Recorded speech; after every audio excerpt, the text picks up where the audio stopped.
सिद्धेभ्यः।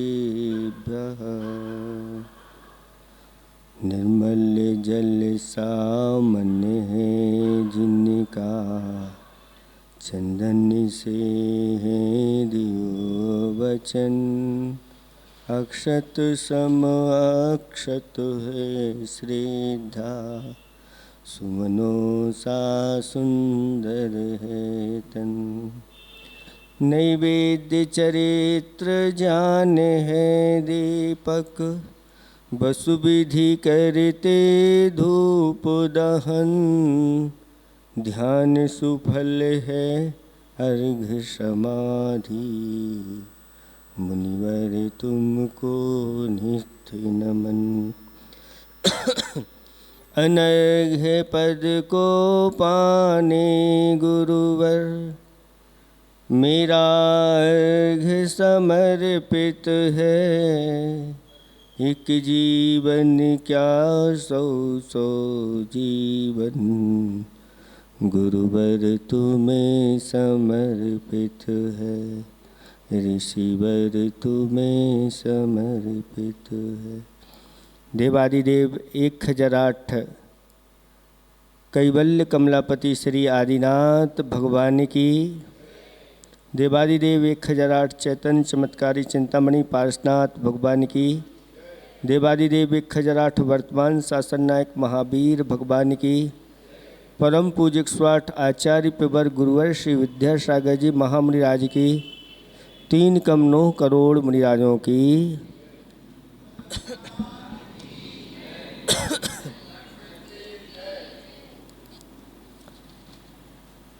धर्म स्नेही भव्य आत्माओं, आप सभी यहाँ पर जिस प्रसंग को लेकर के उपस्थित हुए हैं, वह प्रसंग है आप लोगों का संस्कार सागर पत्रिका में योगदान। आप लोगों ने निस्वार्थ भाव से इस पत्रिका के लिए अपने लेख आदि के माध्यम से योगदान दिया, जिसके माध्यम से आबाल वृद्ध उससे लाभान्वित हुए। आप सभी लोग आशीर्वाद के पात्र हैं और आप लोग इस प्रकार का कार्य जब तक आपके अंदर शक्ति है, इस कार्य को आप निरंतर करते रहें। ये नहीं कहना कि अब हम तो बूढ़े हो गए हैं, अब हमारे नहीं। जब तक आपकी बुद्धि अच्छी चल रही है, इस बुद्धि का पूरा पूरा हमें सदुपयोग करना है। एक छोटी सी बच्ची थी, बहुत चतुर थी, उसका नाम चतुरी था। और उससे राजा ने पूछा कि बेटी चतुरी बताओ, एक विद्वान है और एक धनवान है, दोनों में कौन महत्वपूर्ण है? जो चतुरी कहने लगी कि दोनों महत्वपूर्ण हैं। राजा ने पूछा दोनों क्यों महत्वपूर्ण हैं?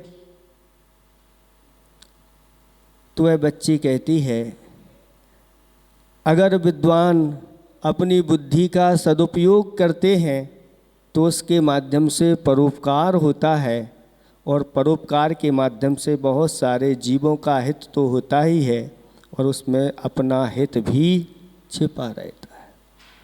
और धनवान अगर अपने धन का सदुपयोग करता है और उस अपने धन को परोपकार में लगा देता है, तो वह भी महत्वपूर्ण हुआ करते हैं।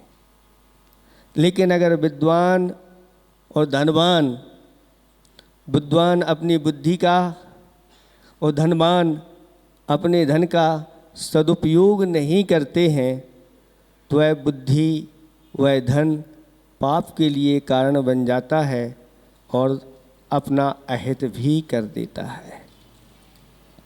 बात संस्कारों की है तो कहा कि दुर्गुणों को दूर करके नैतिक, आध्यात्मिक और धार्मिक गुणों की वृद्धि करने का नाम ही संस्कार है। और अगर ये अपने जीवन में नहीं आते हैं तो संस्कारों के बिना हमारा जीवन शून्य है, उसका कोई महत्व नहीं होता। और ये संस्कार कैसे आते हैं? तो ये संस्कार अच्छी अच्छी युक्तियों को पढ़ने से, अच्छे लोगों की संगति से।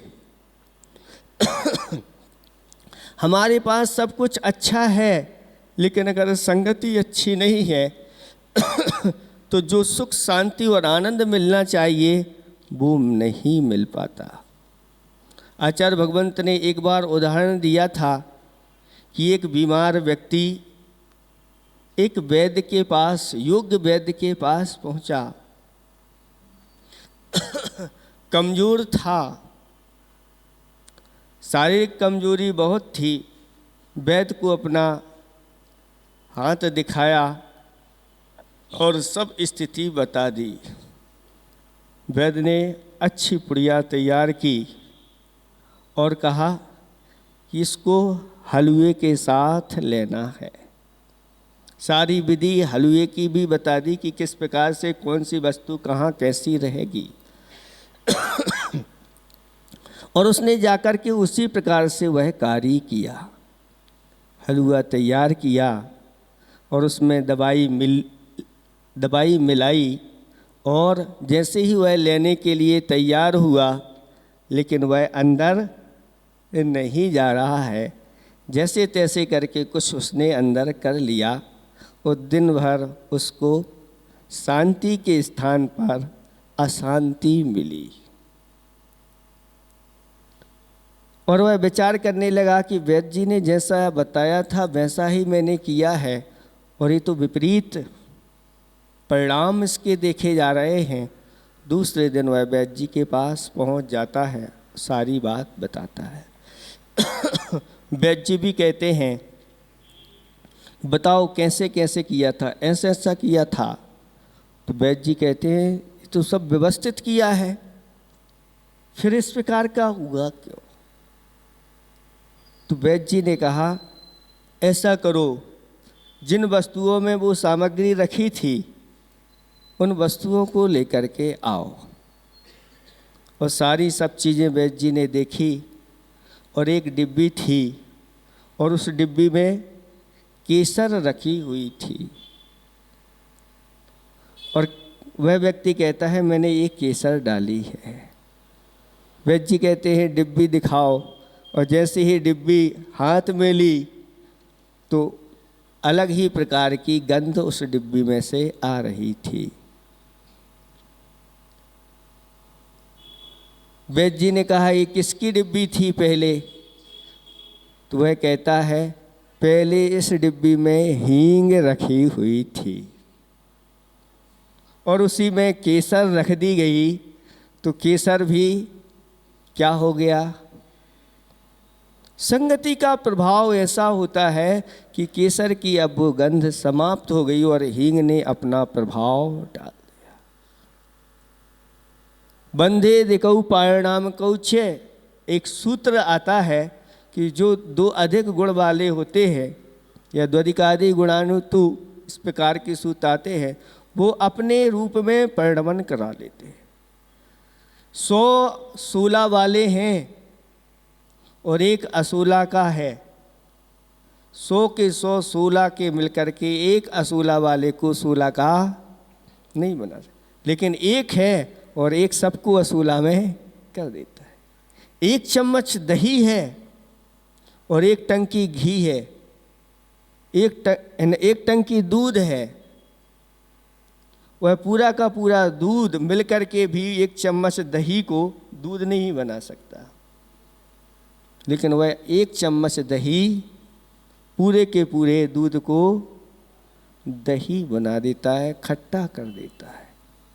यही संस्कृति, यही इस संगति का प्रभाव भी ऐसा ही होता है। हम गुणवान होते हुए भी अगर हमारी संगति अच्छी नहीं है तो फिर आनंद की अनुभूति नहीं होती।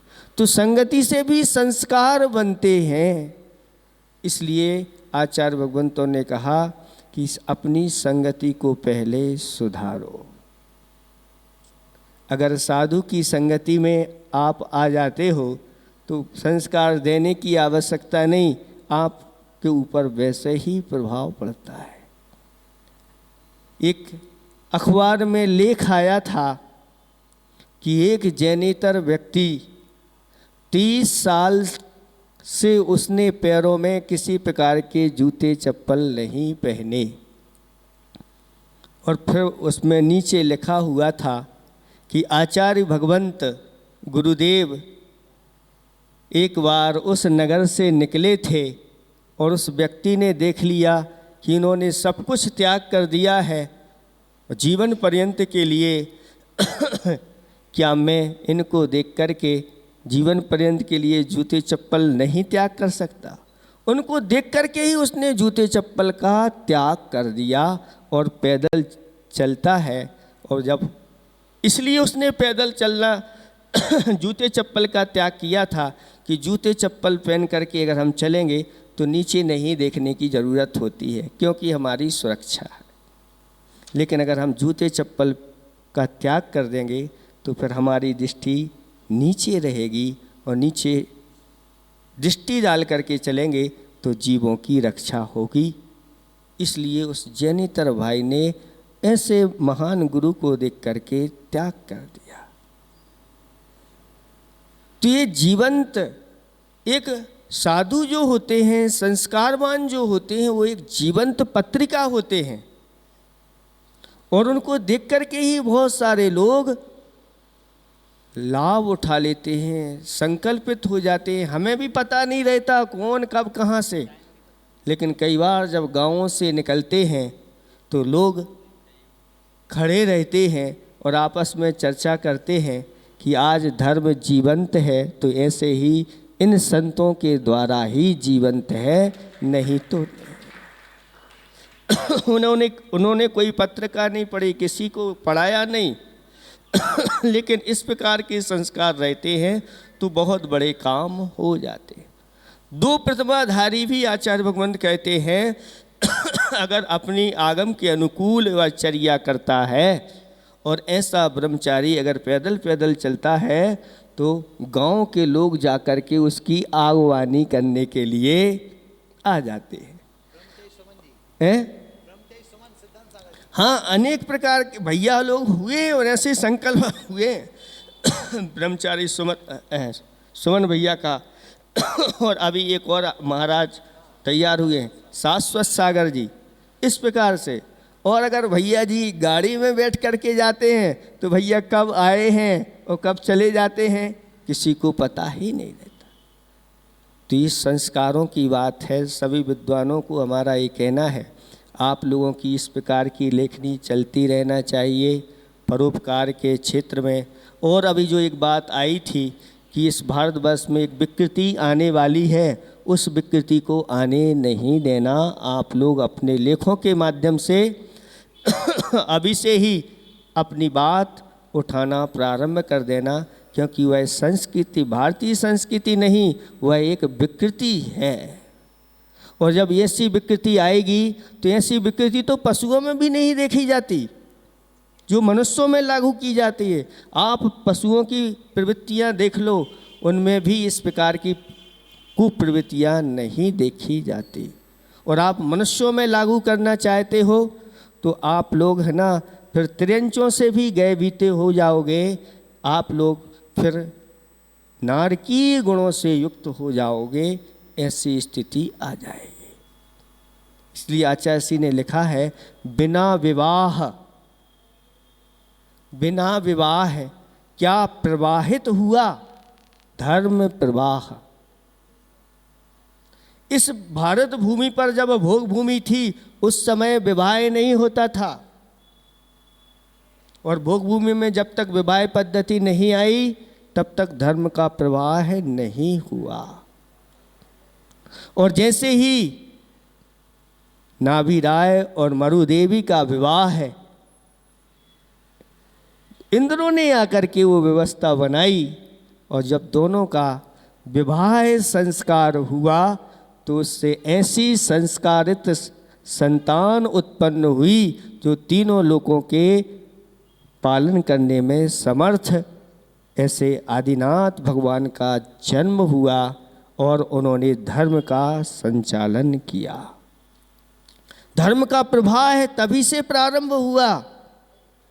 और जहाँ विवाह की पद्धति नहीं होती वहाँ पर योग्य संतान की प्राप्ति नहीं होती। आचार्य भगवान कहते हैं योग्य संतान की प्राप्ति के लिए विवाह किया जाता है, और योग्य संतान जब यहाँ पर पृथ्वी पर आती है तो बड़े बड़े ऊपर के देवता लोग आकर के भी उनके कल्याणक बनाने के लिए तत्पर हो जाते हैं।